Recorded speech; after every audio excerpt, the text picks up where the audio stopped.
할렐루야. 만약에 누군가가 당신의 신앙생활 중에 가장 중요한 일은 무엇입니까? 라고 우리에게 묻는다면 우리가 뭐라고 대답할 것 같습니다. 당신의 신앙생활 중에 가장 중요한 일이 무엇입니까? 아마 대다수의 분들이요, 당연히 예배입니다 라고 답을 할 것 같아요. 왜냐하면 예배라는 것은 그리스도인으로서 가장 기본이 되는 신앙의 행위이기 때문입니다. 특별히 이제 한 달여가 되면 후 되면 벌써 코로나가 3년째가 되는 시기랍니다. 우리가 코로나 팬데믹 시대에 예배란 무엇인가에 대해서 특별히 더 많이 생각하고 깊이 고민하게 되는 것 같아요. 처음에는 우리가 현장 예배에 마스크를 쓰고 갈 때에 장로님들이나 이런 어르신분들 중에서 그런 말씀 많이 하시는 분들이 있어요. 아니, 어떻게 하나님께 나아가는데 마스크를 쓰고 나아갈 수 있냐. 마치 청년이나 학생들이 가끔 모자를 쓰고 있는 청년이나 학생이 있잖아요. 그러면 이제 종종 성도님들 중에 나무라는 분들이 계시잖아요. 그렇죠? 그렇게 마스크를 쓰는 분들도 나무랐다는 거죠. 처음에는. 근데 이제 몇 달이 지나서는 아예 이제 현장 예배조차도 줄 수 없는 상황이 됐습니다. 온라인 예배가 만들어졌어요. 처음에는 온라인 예배 드릴 때에 성도인들이 또 이렇게 말씀하셨어요. 아니, 어떻게 교회를 나오지 않는데 집에서 예배를 드릴 수 있나? 주일 예배. 말도 안 되는 거예요. 그래서 나오지 말라고 하니까 억지로 나오는 분들도 계셨습니다. 근데 지금은 어떤가요? 지금 어떤 상황인가요? 이제는요, 마스크를 안 쓰고 예배를 드리면 몰상식하는 것으로 생각을 했던, 이제 하는 시기가, 지금 이제 조금씩 풀리고 있지만요. 이제 온라인 예배가 자연스럽게 인정돼요. 그걸 넘어서서 온라인 교회까지도 만들어지는 시대입니다. 그리고 이제 온라인 교회도 인정받는 시대가 되었습니다. 굉장히 혼란스럽습니다. 그죠? 어떻게 생각해야 되느냐? 굉장히 혼란스럽습니다. 3년의 시간이 이렇게 혼란스러웠어요. 그런데 이렇게 혼란스럽던 시기였기 때문에 더 고민하고 중요하게 여겨야 할 점이 우리에게 있었는데, 그것이 무엇이냐? 온라인 예배가 맞냐? 아니냐? 마스크를 쓰고 예배를 드리는 것이 옳으냐 아니냐, 이것이 아니라 바로 이 혼란스러운 시간들 속에서도 우리가 하나님께 받으실 만한 예배를 드려내야 하는 점입니다. 하나님은 시간이 지나고 상황이 변해도요, 우리를 통해서 예배를 받으시기를 원하시는 분인 줄 믿습니다. 또한 우리가 하나님께 원하시는 예배, 하나님께서 원하시는 예배자로 서기를 원하시는 하나님의 마음을 이 시간 깨닫기를 소원합니다. 오늘 민수기 말씀을 통해서 이스라엘 백성들에게 명령하신 예배에 대한 메시지를 함께 나눠보면서 은혜를 얻기를 원합니다. 먼저 오늘 읽은 본문의 상황적인 배경을 한번 보겠습니다. 한 절이면 그 배경이 나와요. 민수기 26장 65절을 보면요, 이는 여호와께서 그들에게 대하여 말씀하시기를 반드시 광야에서 죽으리라 하셨습니다. 이러므로 여분네의 아들 갈렙과 눈의 아들 여호수아 외에는 한 사람도 남지 아니하였더라. 오늘 본문은 아니에요. 26장에 있는 말씀이었습니다. 이제 출애굽했던 이스라엘 백성들 중에서 갈렙과 여호수아를 제외한 나머지 백성들은 모두 광야에서 죽음을 맞았다라고 기록합니다. 하나님은 26장, 방금 읽은 26장에서요, 두 번째 인구조사를 명령하셨습니다.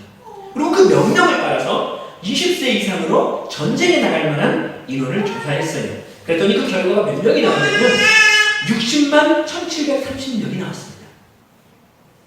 근데요, 앞서서 민수기 1장에 보면 1차 인구조사 때가 있어요. 근데 그때는 인원이 얼마였냐면 60만 3550명이었습니다. 아까는 60만 1730명. 1차 때는 60만 3550명. 약 비슷하죠?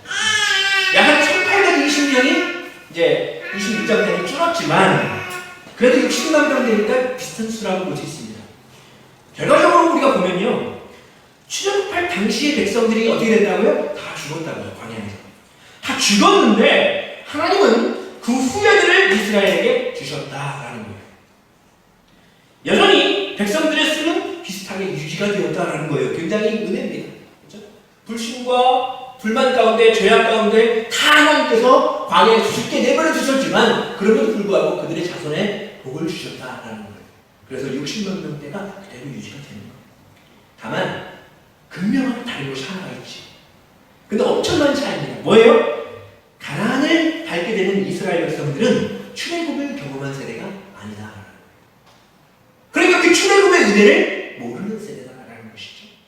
그래서 하나님께서 출애굽 세대의 후예들에게 그분의 뜻을 다시 한번 선포하시는 게 오늘 말씀입니다.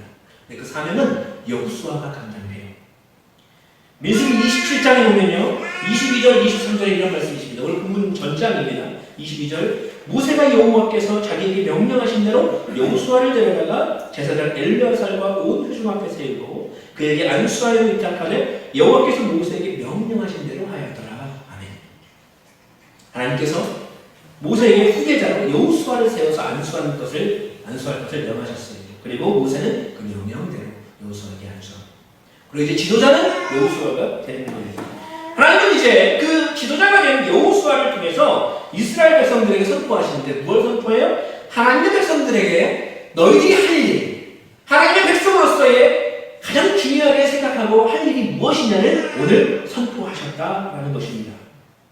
오늘 이스라엘 백성들에게 선포되었던 이 말씀은 곧 저와 여러분에게 선포하는 말씀으로 믿고 순종하게 다짐하는 이 시간 되기를 소원합니다. 그렇다면 이스라엘 후예들에게 출애굽을 경험하지 못한 그 후예들에게 가장 먼저 선포하신 명령이 무엇일까요? 그 명령은 바로 뭐예요? 예배다. 제사다. 그런데요, 사실 그렇습니다. 이스라엘의 상황을 한번 보겠습니다. 이제 여호수아 시대가 되면 어떤 것이 가장 중요한 화두로 떠오르냐면 여리고성을 무너뜨려야 됩니다. 여리고성이 끝나면 이제 아이성이 있습니다. 그리고 가나안의 수많은 민족들을 몰아내야 되는 일이 그들의 사명으로 있는 거예요. 그리고 여호수아는요, 모세와 약간 달라요. 여호수아는 전쟁터에서 앞장서서 나가던 장군이었거든요. 그래서 아말렉이 쳤을 때에 앞장서서 이겼던 장수가 누구예요? 여호수아 장군이에요. 그렇기 때문에 사실 여호수아에게도 전쟁이라는 것은 가장 중요한 그의 사명이었어요. 그러면 그렇습니다. 하나님이 야 너희들 이제 전쟁이 있으니까 너희들 건강하게 몸을 단련시켜라. 무기를 만들어라. 훈련시켜라. 이런 명령을 해야 될 것 같아요. 전쟁 준비를 해야 될 것 같죠. 그러나 여호수아에게 전쟁에 승리하는 일이 그렇게 중요했음에도 이스라엘 백성들이 그렇게 중요하게 생각해야 되는 게 전쟁 준비였어도 그것을 먼저 선포하지 않았다는 거예요. 무엇을 먼저 선포하셨어요? 예배드리는 것을 먼저 가르쳐 주셨다. 그럼 하나님께서 그들에게 어떤 예배를 명령하셨을까요? 다른 말로 우리는 그럼 하나님께 어떤 예배를 드려야 하는 것일까? 먼저 2절 말씀을 오늘 다시 한번 읽어보겠습니다. 오늘 본문 28장 2절 말씀을 함께 읽어보겠습니다. 시작! 이스라엘 자손에게 명령하여 그들에게 이르라. 내 헌물, 내 음식인 화제물, 내 향기로운 것은 너희가 그 정한 시기에 상단에게 바칠 것이다. 어떤 뜻이 담겨있나요? 첫 번째, 우리는 어떤 예배를 드려야 하느냐? 오직 하나님께 예배드려야 한다는 거예요. 하나님께 예배드려야 합니다. 이게 무슨 얘기입니까? 바로 예배의 주인공이 누구냐를 분명하게 선포하시는 거예요. 누구예요? 하나님 자신. 여기서요, 하나님을 의미하는 내라는 말, 물론 우리말이죠. 내라는 말이 몇 번이나 나와요? 강조하듯 4번이나 나옵니다. 한 구절인데, 내 헌물, 내 음식인 화제물, 내 향기로운 것, 내게 바칠지니라. 하나님 너무 좀 좋아하신다니까? 하나님 너무 또 생생내십니까? 내 거라고 하십니까? 근데 이게 본질입니다. 가장 중요한 말씀이라는 거예요. 너희들이 기억해야 될 것이 있는데 예배 드릴 때 가장 먼저 기억해야 될 것, 이 예배 누구에게 드리는 것이냐? 잘 생각해라. 누구에게? 하나님에게 드리는 것이냐. 이 시간 저 여러분의 예배를 받으실 분은 오직 하나님 한 분임을 고백하는 저 여러분들을 원합니다. 그러기에 예배는 사람을 의식해서 드리는 것이 아니라 오직 하나님께 집중하는 예배가 되도록 해야 한다는 사실입니다. 예배 자리는 눈도장을 찍으러 오는 곳이 아닙니다. 제가 이 자리에서 이제 말씀을 선포할 때 누구를 욕하려고 하는 건 아니에요. 근데 여러분 조심스러운 이야기지만 여러분 선거철이 되면 입후보하시는 분들이 간혹 교회를 오시는 분들이 있습니다. 근데 그분들 중에는 진짜 섬기는 교회가 있는 독실한 크리스찬 분도 계실 테지만 사실은 그렇더라도 선거철에 하필 예배를 드리러 특정 교회를 오는 것은 어떤 목적이 있는 거잖아요. 그렇죠? 어떤 목적이 있는 거예요? 교회 성도님들에게 도장 찍어줍니다. 선거에서 당선이 되도록 하나님께 눈도장 찍으러 오는 분이 없다는 거예요. 그분들의 시선은 하나님께 있지 않습니다. 누구에게 있어요? 사람에게 있습니다. 이렇게 표현하면 그렇지만요. 금요일에 절에 갔다가 토요일에 성당에 갔다가 주일에 교회에 오셨을 거예요. 여러분 그렇습니다. 저 그런 생각을 많이 했어요.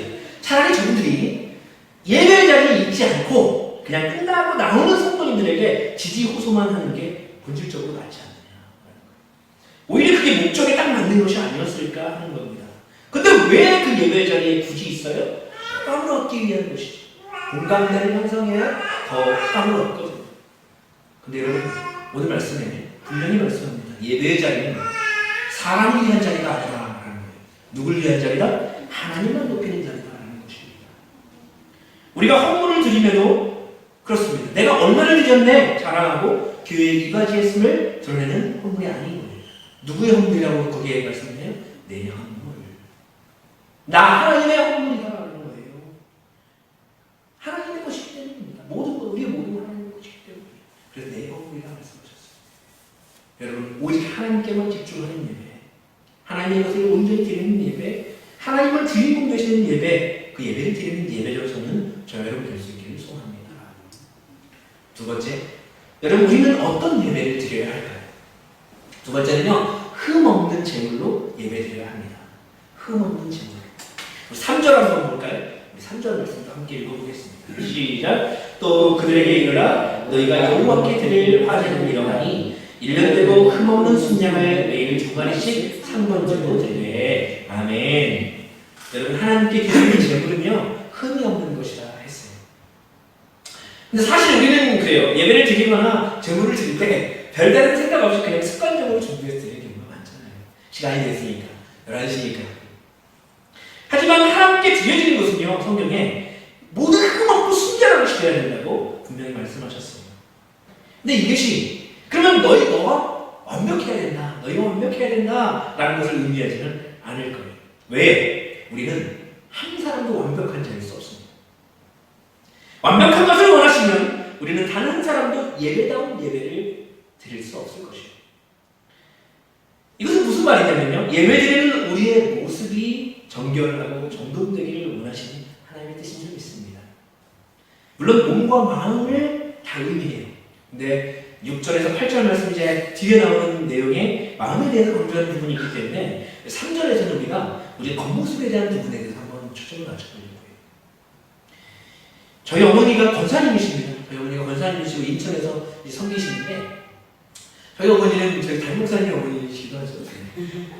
근데 어머니께서 저 어렸을 때부터 진짜 이거는 왜 어머니가 저렇게까지 하실까라고 생각되는 신앙적인 습관이 있으셨는데 약간 소신이 있으셨는데 뭐였냐면 누구한테 돈이 들어왔을 때 수입이 들어왔거나 했을 때 신권이 있잖아요. 1,000원짜리든 10,000원짜리든 그러면 신권을 절대 쓰지 않습니다. 어떤 경우에도 거의 쓰지 않아요. 신권을. 어머니가 그럼 신권을 왜 안 쓸까요? 헌금하시려고 신권을 안 써요. 그건 인생 내내 지금도 그러실 겁니다.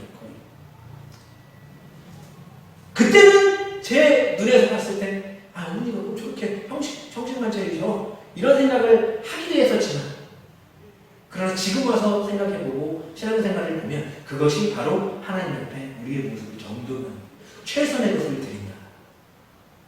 여러분 우리 예배를 드릴 때 우리의 모습은 어떤가요? 예배를 드리기 전에 어떻게 준비하고 있나요? 저는 이제 요즘에 평소에 아기를 봅니다. 육아를 하니까 밖에 안 나갈 때가 많아요. 그래서 면도 하지도 않고 그대로 있는 경우가 많이 있습니다. 그래서 이제 우리 형님 목사님 놀러 오실 때 저 면도 안 하는 모습 그대로 이렇게 보시는 거죠. 수영이 그래도 빨리 되는 편은 아니에요. 제가 아니긴 하지만 그래도 토요일이나 주일 아침에는 면도를 하고 옵니다. 어제 한 거예요. 왜냐면요, 이 주일 예배에 평소보다 말끔한 모습으로 나오기 위해서요. 사람한테 말끔한 모습으로 아닙니다. 하나님은 때로는 그렇잖아요. 우리도 그렇잖아요. 새 옷 샀을 때, 새 신발 샀을 때, 그렇죠? 평일보다 주일날 먼저 신으려고 한 적이 혹시 기억이 나시는지 모르겠어요. 저는 기억이 있습니다. 물론 강제가 어머니에게 밀려서 주일날 신어본 적이 있지만 여러분 그럼 이렇습니다. 그럼 예배 때는 한껏 치장하고 와야 되느냐 그 말이냐? 아니에요. 예배 자리에 가기 전에 정돈된 모습으로 힘써야 한다. 정돈된 모습으로 가기를 힘써야 된다. 저는 이제 모자를 쓰고 예배를 오는 청년들, 학생들을 나무라지 않았습니다. 제가 좀 마음이 약해요. 그래서 나무라지 못해요. 근데 유독 성도님들 중에 나무라는 분들이 계셨습니다. 코로나 초기에 마스크 쓰는 것에도 의견이 갈렸어요. 근데 왜 갈릴까요? 이게 왜 그럴까요? 왜요? 야, 장로님 내 앞에, 목사님 내 앞에 예의가 아닌데 네가 어떻게 모자를 쓰는 이거예요? 아니잖아요. 뭐예요? 하나님 앞에 설 때 말끔한 모습, 정돈된 모습이 안 보이는 거기 때문에, 모자 때문에 정돈된 모습이 아닌 것 같고 마스크는 정돈된 모습이 아닐 것 같기 때문에 그 취지로 나무라는 거예요. 그래서 저는 그 나무라는 행위가 꼰대 마인드로 하는 나무라는 게 아니라고 생각합니다. 잘못된 의도는 아니라고 봐요. 물론 모자나 마스크 같은 것들이 흠없는 제물의 기준이 되는 것은 아닙니다. 마음이 중요한 거예요. 결국 모자를 쓰고도 하나님 받으신 귀한 예배를 드릴 수 있습니다. 마스크를 쓰고도 우리는 예배를 드리면서 하는 거예요. 여러분도 그렇게 생각하시면 돼요. 지구 반대편에 있는 아프리카 족속은요, 아예 벗고도 예배를 드립니다. 왜요? 거기 문화가 있는 문화가 아니니까. 또 북한에 있는 지하의 성도들은 우리처럼 정장을 입거나 말끔하게 청개 입을 시간과 기회조차 없어요. 우린 그거 잘 알고 있습니다. 그들이 드리는 예배는 최선의 예배가 아닐까요? 아니에요. 그들은 그들의 환경 가운데 가장 최선의 것을 하나님께 드리고 있는 것입니다. 결국 중요한 것은 우리의 모습이 하나님께 나오기에 최선의 준비였는지 분명히 생각해 보아야 한다라는 거죠. 우리가 집에서 예배를 드릴 때, 우리 팬데믹 시대에 저는 온라인 예배를 드려봤는데 편한 차림 있잖아요. 저 항상 똑같이 입잖아요. 반바지에 반팔 입고 있잖아요. 집에서 허름하게 입고 있다가도 예배 드릴 때는 굳이 방에 들어가서 챙겨 입습니다. 누가 보는 것도 아닌데 챙겨 입고 와서 예배를 드려요. 왜 그렇습니까? 하나님께 최선의 것을 드려야 하기 때문에 내 최선의 말끔한 모습을 준비를 하는 거예요. 누가 보셔요. 여러분, 사람마다 처한 상황과 형편이 다 다르지만 우리가 처한 현재의 상황에서 늘 최선의 모습으로 하나님께 나아가는 자 여러분 될 수 있기를 간절히 소원합니다. 최선의 모습으로 예배를 준비하는 자가 온전히 마음을 들여 예배할 수 있는 자임을 믿습니다. 세 번째, 우리는 어떤 예배를 드려야 될까요? 세 번째는 삶으로 예배드려야 한다는 거예요. 삶으로 예배드려야 합니다. 4절 말씀 함께 읽어보겠습니다. 4절. 자, 시작. 어린 양 한 마리는 아침에 드리고 어린 양 한 마리는 일칠 때에 드릴 것이요. 아멘. 여러분, 아침 저녁으로 매일 제사를 드린다는 것은요, 매일 그 순간순간을 하나님 앞에 집중한다라는 거예요. 순간순간의 삶을 하나님께 예배로 드린다는 것입니다. 우리가 그래서 삶의 예배라는 말을 씁니다. 삶 자체가 하나님께서 기뻐하시는 예배가 되어야 한다. 또한 매일 둘씩 상번제로 드리라는 말씀은요, 규칙적으로 번제를 드리라라는 말입니다. 규칙적으로. 야, 너희가 시간 있을 때에 아침에 드리고 저녁에 드리고 이게 아니라 아예 정했어요. 매일 둘씩 상번제로. 이 딱 정해주신 거예요. 아침에는 흠없는 제사였다가 저녁에는 상한 제사 이런 것도 아닙니다. 1년 내내 아침과 저녁에 드려야 할 제사가 일관성이 있어야 된다는 거예요. 우리에게 어떤 교훈을 주십니까? 우리에게 오늘날 예배를 드리는 예배자로서 저와 여러분도 예배 때마다 늘 정성을 다해야 돼요. 늘 정성을 다하는 예배. 삶 가운데서도 늘 정성을 드리는 예배. 그리고 예배를 드리는 일에 확고한 결단이 있어야 된다는 말입니다. 이제 주일 성수를 철저히 했던 한 청년의 이야기를 봤습니다. 필라델피아, 미국에 있는 필라델피아의 백만장자였던 스티븐 지라드라는 사람이 있습니다. 그 사람이 직원을 두고 일을 시키는 오너였어요. 근데 하루는 이 오너 지라드가 직원들에게 이렇게 얘기를 합니다. 오늘 일요일, 이번 주에는 일요일 날도 나와서 근무를 하십시오. 근데 그 지시를 사장님이니까 당연히 해야죠. 근데 그러다 이제 한 청년이 말합니다. 저는 주일을 지켜야 됩니다. 그래서 이 주일에는 일할 수 없습니다. 너무 확고하게 얘기하는 거예요. 근데 이제 빈틈없었고 냉혹한 이 사업가였던 지라드가 청년에게 가차없이 얘기합니다. 그러면 헤어질 수밖에 없네. 자네는 나오지 말게. 청년이 그러니까 너무 황당할 줄 알았는데 너무 진지하게 얘기를 하는 거예요. 네, 저도 각오하고 있습니다. 제가 노무를 봉양은 해야 되지만 주의를 범할 수는 없습니다. 그리고 그 자리를 박차합니다. 당연히 이제 회고가 된 거죠. 그러던 어느 날, 이 필라델피아의 한 은행 천재, 잘 알고 지내는 한 은행 총재가 이 쥐라들에게 어떤 부탁을 합니다. 그것은 무엇이냐면 이제 새롭게 은행을 여는데 일할 만한 믿음직한 사람을 추천해달라는 거였어요. 근데 곰곰이 이제 쥐라드가 생각을 하다가 누구를 추천을 했냐면 자신이 해고했던 청년을 추천해 줬습니다. 그러자 이 은행 총재가 묻는 거예요. 아니 그 친구는 자네도 해고한 청년 아닌가? 왜 나에게 그런 사람을 소개하는 건가? 그랬더니 쥐라드가 이렇게 말합니다. 아 그래 물론 그랬지. 나는 그 청년이 자기는 일요일에는 일할 수 없다고 했길래 나는 해고했네. 그러나 처한 형편에 따라서 신념과 원칙을 바꾸지 않는 사람이 관리하는 은행이라면 믿고 돈을 맡길 수 있지 않겠나. 그리고 이 쥐라드의 추천을 받은 그 청년은 은행 총재에게 발탁돼서 전 직장보다 훨씬 좋은 조건에서 근무하게 되었다라는 이야기. 여러분 그리스도인은요 주일만 그리스도인이 아니라 평소의 삶도 그리스도인다워야 합니다. 그리스도의 향기가 나타나야 됩니다. 그것이 가정이든 직장터이든 그 어디에서도 빛과 소금처럼 살아가도록 노력해야 합니다. 그래서 예수님은 이렇게 말씀하셨습니다. 마태복음 5장 16절 이같이 너희 빛이 사람 앞에 비치게 하여 그들로 너희 착한 행실을 보고 하늘에 계신 너희 아버지께 영광을 돌리게 하라. 아멘. 여러분 우리의 평소의 삶의 모습도 예배자의 모습으로 살아가면 모든 사람들도 그 모습을 통해서 하나님 아버지를 알게 된다는 말이에요. 주일만 예배자의 모습이 아니라 그 예배자의 모습으로 남은 한 주간을 걸어가는 저 여러분 될 수 있기를 소원합니다. 마지막으로 우리는 어떤 예배를 드려야 할까요? 하나님이 원하시는 예배자는 어떤 모습일까요? 늘 향기로운 예배를 드리는 사람입니다. 우리는 늘 향기로운 예배를 드려야 한다는 거예요. 우리 6, 7, 8절입니다. 6, 7, 8절 세 절이지만 함께 읽어보겠습니다. 다시 시작. 이는 신의 산에서 정한 상번제로서 여호와께 드리는 향기로운 화제며 또 그 전제는 어린 양 한 마리에 4분의 1 기름을 드리되 거룩한 곳에서 여호와께 독주의 전제를 부어드릴 것이며 해질 때에는 두 번째 어린 양을 드리되 아침에 드린 두 제사가 전제와 같이 여호와께 향기로운 화제로 드릴 것이니라. 아멘. 향기로운 화제라는 얘기가 6절에도 있고 8절에도 있는 거죠. 하나님께 드리는 상번제, 매일 드려야 되는 그 번제는요, 아침에 저녁에 드리는 번제는 동일해야 되는 게 있는데 그게 뭐예요? 향기로워야 됩니다. 그리고 거룩한 곳에서 드리는 제사가 되어야 됩니다. 여러분 우리 예배도 늘 향기롭고 거룩할 수 있기를 바랍니다. 이 말씀을 거울 삼아 그러면 나의 예배의 모습은 어땠는가 돌아보면 여러분 우리가 살아가면서 가끔 사용하는 말 중에 이런 말이 있습니다. 기분이다 이런 말이 있습니다. 무언가 좋은 일이 생겼을 때 다른 사람들에게 한턱을 쏠 때 말을 하는 거죠. 기분이다 내가 쏠 테니까 자 먹어 치킨 쏠게. 전 치킨을 좋아하니까 무조건 치킨 먹죠. 여러분 그러면 쏘면 어떻게 기분이 어때요? 돈이 이게 들어갔는데도 너무 좋습니다. 그죠? 아깝잖아요. 마음이 즐거워요. 근데 우리가 살아가면서 즐거운 일만 있느냐? 그렇지 않다는 거예요. 바로 예배드리기 전에도 나쁜 일을 겪고 올 수도 있어요. 사고가 날 수도 있잖아요. 그렇죠? 기분 좋지 않은데도 당연히 있죠. 그럴 때는 누구와 말하기도 싫어져요. 무언가 대접하는 거? 당연히 싫죠. 대접받는 것조차 싫습니다. 즐겁지 않아요.